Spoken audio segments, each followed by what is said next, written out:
ప్రేమను యేసుక్రీస్తునామములో అందరికీ వందనాలండి. మరి ఈ దినం కూడా మనము బైబిల్ వాక్య ధ్యానం కొరకై మత్తయి సువార్త 5వ అధ్యాయము 9వ వచనం చదువుతానండి. మత్తయి సువార్త 5వ అధ్యాయం 9వ వచనం. సమాధానపరచువారు ధన్యులు, వారు దేవుని కుమారులు అనబడుదురు. సమాధానపరచువారు ధన్యులు. సో పీస్ మేకర్స్, సమాధానపరచువారు అంటే ఎవరికైనా ఇద్దరికి ఏదైనా సమస్య వచ్చేసి విభేదించినట్లయితే వారి మధ్యలో సమాధానాన్ని ఏర్పరచుట చాలా అద్భుతమైనటువంటి ఒక మంచి పని అన్నమాట, మంచి పరిచర్య. కాబట్టి సమాధాన పరిచేవారిని ఏమంటారంటే దేవుని కుమారులు అంటారనమాట. ఎందుకంటే దేవుని ద్వారానే మరి సమాధానం అనేది మనకు ఏర్పడేదిగా ఉంటుంది. కాబట్టే మరి మనము సమాధాన పరిచే వాళ్ళకు ఉండాలి. విశ్వాసులుగా, క్రిస్టియన్స్గా సమాధాన పరిచే వాళ్ళకు ఉండాలి, కానీ విభేదించే వాళ్ళంగా మనం ఉండకూడదు.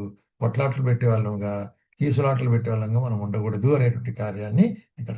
కాబట్టి కొన్ని అంశాలు మనం గమనించినట్లయితే రోమిలకు రాసిన పత్రిక 12వ అధ్యాయంలో రోమిలకు రాసిన పత్రిక 12వ అధ్యాయంలో 18వ వచనంలో శక్యమైతే మీ చేతనైనంత మట్టుకు సమస్త మనుషులతో సమాధానముగా ఉండుడి అని చెప్తూ కీడుకు ప్రతి కీడు చేయవద్దు, మనుషులందరి దృష్టికి యోగ్యమైన వాటి గురించి ఆలోచన చేయమంటారు. కాబట్టి కీడుకు ప్రతి కీడు చేయకూడదు కదా. మనము దేవుని బిడ్డలుగా ప్రతి కీడు చేయకూడదు. మనం ఏం చేయాలా? అపకారానికి ఉపకారం చేయవలసిన అనుకుంటాం. యేసు చేసింది అది. మనం పాపలమైనగా ఆయన మనల్ని క్షమించింది. కాబట్టి మనము మరి ఎటువంటిది సమాధాన పరిచే వాళ్ళగా ఉండాలి, కానీ విభేదించే వాళ్ళగా ఉండకూడదు అనేటువంటి కార్యం. అట్లాగే హెబ్రీయులకు రాసిన పత్రికలో కూడా 12వ అధ్యాయంలో ఏమంటాడు? హెబ్రీయులకు రాసిన పత్రిక 12వ అధ్యాయము చూడండి, 14వ వచనం. అందరితో సమాధానమును పరిశుద్ధతను కలిగినట్టుకు ప్రయత్నించుడి. పరిశుద్ధత లేకుండా ఎవడును ప్రభువును చూడలేడు. కాబట్టి అందరితో సమాధానంగా ఉండటకు. కాబట్టి ప్రేమ వాళ్ళారా, ఇది మనకు చాలా ప్రాముఖ్యమైన విషయం అండి. విశ్వాసులుగా మనకు మన జీవితాల్లో సమాధానం ఉండాలా, ఇతరులతో మనం సమాధానం కలిగిన వారంగా ఉండాలి. అందుకొరకే మరి చూసినట్లయితే ఏమంటాడు ఇక్కడ కొరింథీయులకు రాసిన మొదటి పత్రిక 6వ అధ్యాయంలో మీ దగ్గర విభేదాలు ఉండకూడదు అంటాడు. ఉండకూడదు అనేటువంటి కారు. అందుకొరకే 6, 7వ వచనంలో ఒకని మీద ఒకడు వ్యాజ్యమాడట మీలో ఇప్పటికీ కేవలము లోపము అంటాడు. కాబట్టి వ్యాజ్యమాడేది లోపము అనేటువంటి కాదు.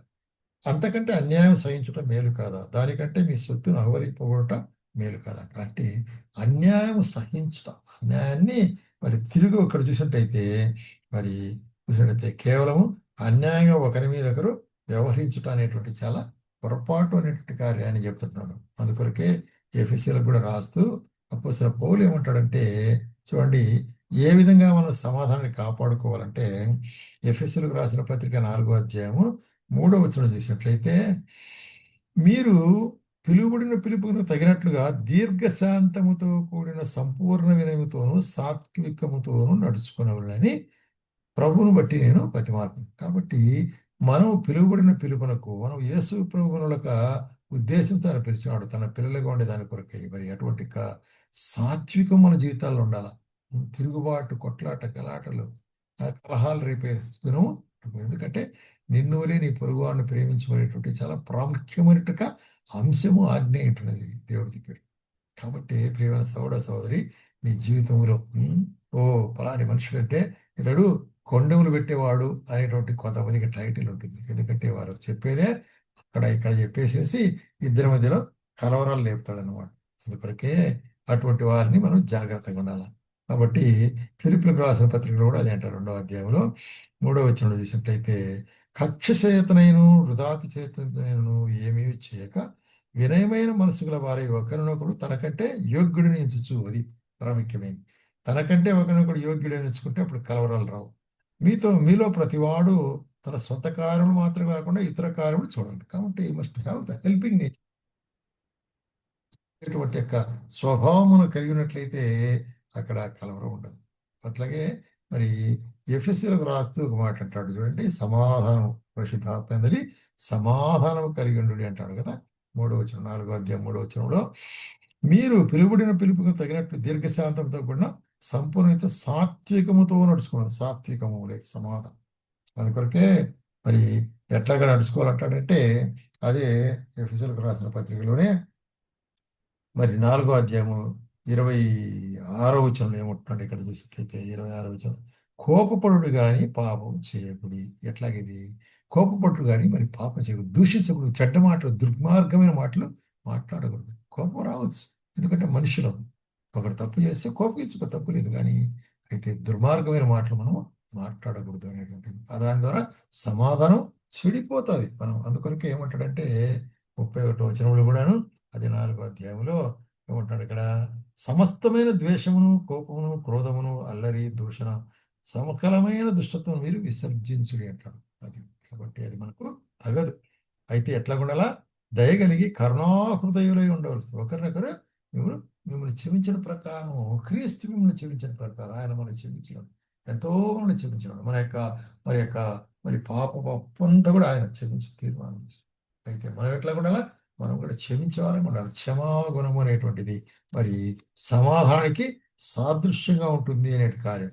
ఒక విషయం చెప్తుంటున్నాను, ఈ యొక్క ఎగ్జాంపుల్ మనం గమనించినట్టయితే ఆది కాండంలో అబ్రహాము లోతు ఇద్దరు మరి కలిసి ఉండేటప్పుడు ఏమంటాడంటే, చూడండి, అబ్రహాము మరి వెండి బంగారం పశువులుగా బహు ధనవంతుడు ఆయన, అట్లాగే లోతు కూడా.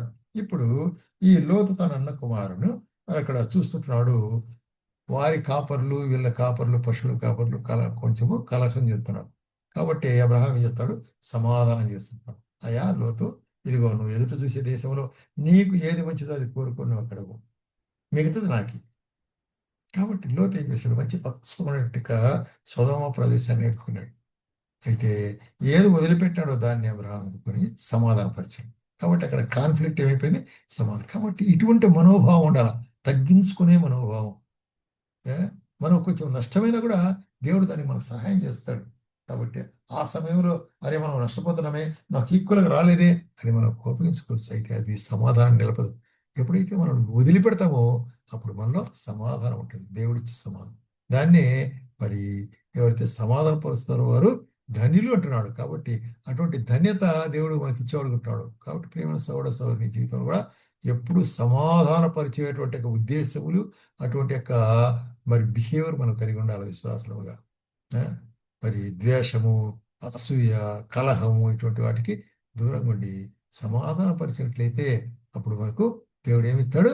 తన కుమారుడు అనే టైటిల్ ఇస్తాడు అనమాట. కాబట్టి ఆయన కుమారులు మన పేరు చెప్పుకుంటే చాలదు. ఆయన చెప్పినట్లు సమాధానపరచుట ప్రజల మధ్యలో సమాధానం. మొట్టమొదటిగా మన హృదయాల్లో సమాధానం ఉంటే, యేసు ప్రభు ఉంటే సమాధానం ఉంటుంది.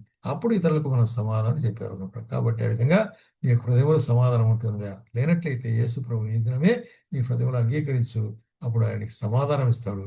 అప్పుడు నువ్వు అందరి ఎడలా కూడా సమాధానకర్తగా ఉండేవానిగా ఉంటున్నావు. ఆ విధంగా ఉన్నట్టు ప్రభు మనకు సహాయం చేయండి.